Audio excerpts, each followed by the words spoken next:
안녕하세요. 스카이대학원의 스카이 강쌤입니다. 오늘 이 시간에는요, 직장인 MBA 관련해서 어떻게 준비하고 어떻게 합격할 수 있는가에 대해서 제가 정보를 조금 드리고자 합니다. 먼저요, 직장인분들 중에서 MBA에서 가장 많이 연락이 오는 곳은 연세대 CMBA, 고려대 KMBA입니다. 이 두 MBA 같은 경우에는요, 회사 생활과 MBA를 같이 병행할 수 있기 때문에요, 연락이 많이 오고 계십니다. 특히요, 이 MBA에 대해서 어떤 분들이 연락이 오시는지 먼저 말씀을 드리고자 합니다. 첫 번째로요, 이 MBA의 구성원을 보면요, 대기업, 외국계 회사, 중견기업 및 중소기업 사업하시는 분들, 그리고 일반 전문직 하시는 분들이 계십니다. 특히 저에게 컨설팅을 가장 많이 받으시는 분들은 사업하시는 분들이 아무래도 많이 오고 계시고요, 매출은 50억에서 100억 이상이신 분들도 상당히 많이 계십니다. 이런 분들이요, EMBA로 넘어가실 수도 있지만요, 연차가 조금 어리고 나이도 조금 어리신데 이렇게 매출이 급성장하신 분들 같은 경우에는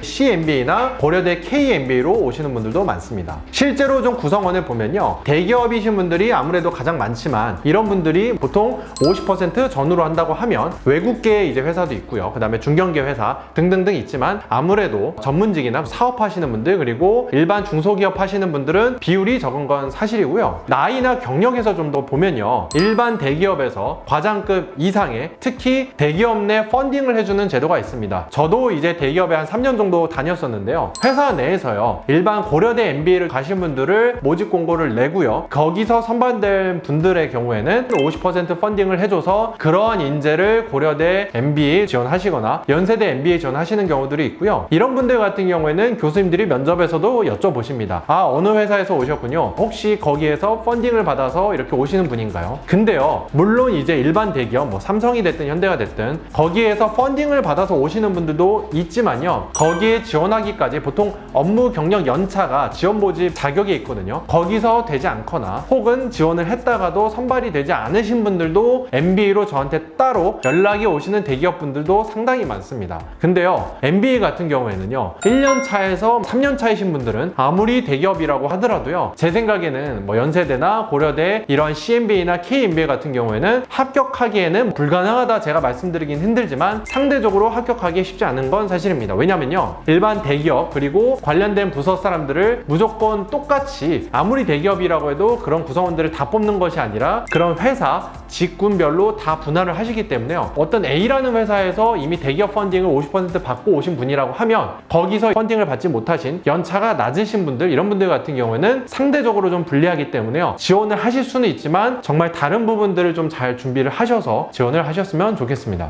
다음으로는요, 서울대 같은 경우에는 이제 EMBA도 있지만 이런 SMBA 같은 경우에는 풀타임이기 때문에 회사를 어느 정도 다니셨다가 아예 여기로 올인해서 좀 다니시고 다음에 이직하시려는 분들도 연락이 많이 오십니다. 그리고요, 결혼하기 전에 대기업을 다니시다가 육아휴직 혹은 자녀 때문에 조금 회사를 쉬시다가 다시 이제 다른 회사로 가시려고 오시는 이제 여성분들도 저한테 연락이 많이 오시고 그런 분들도 실제로 좀 합격을 했습니다. MBA는 일반적으로 서류 기반의 질문, 경력 기반의 질문, 정말 간혹 영어로 뭐 자기소개 해봐라 이런 정도는 있지만요, 기본적으로는 서류 경력 기반의 질문을 한다고 하면 수학적인 그리고 통계적인 문제도 있기 때문에요, 이런 문제들에 대해서는 기출적인 부분이 궁금하시면 저희 스카이대학원으로 따로 또 문의를 주셨으면 좋겠습니다. 마지막으로는요, EMBA가 있습니다. 제가 EMBA 케어는요, 아무래도 서울대 EMBA를 좀 많이 케어를 하고 있고요, 일반 대기업보다는 사업하시는 분들 EMBA를 많이 케어하고 또 합격에 관여를 하고 있습니다. 서울대 EMBA 같은 경우에는요, SMB처럼 그런 주간 풀타임이 아니라 금요일 그리고 토요일날 진행이 또 되기 때문에 회사를 다니시면서 같이 진행을 하실 수 있고요, 이 EMBA 같은 경우 40대 50대인 분들도 오시지만요, 사업적으로 빠르게 성장을 하시거나 가족 경영 회사를 같이 물려받아서 업무 경력이 뭐 7년에서 8년 이상이신 분들도 연락을 주고 계시고요, EMBA 같은 경우 아까도 말씀드렸다시피 서류 기반의 면접도 있지만요, 서울대 경우에는 조금 더 다른 특징이 있는 면접이 있기 때문에요, 이 부분에 대해서도 기출을 기반으로 잘 준비를 하시는 것이 중요합니다. 네, 네, 오늘 이 시간에는요, 직장인분들이 MBA 경영전문대학원에 진학을 하실 때 어떤 유형들이 있고 어떤 분들이 합격을 하며 이런 정보들을 좀 제가 같이 공유를 했고요. 이런 경영전문대학원 MBA 같은 경우에는요, 연세대도 있고 고려대도 있고 제가 오늘 서울대까지 말씀을 드렸지만요, 카이스트 같은 경우에도 MBA 과정이 있고 카이스트 MBA 같은 경우는 직장을 다니시면서 하시는 것도 있지만 아예 주간 풀타임으로 할 수 있는 것들도 있고 1년짜리 빠르게 콤팩트하게 해서 진행할 수 있는 MBA도 있기 때문에요. 추가적으로 또 MBA 관련해서 궁금하신 점은 문의를 주시거나 다른 영상들을 함께 살펴보셨으면 좋겠습니다.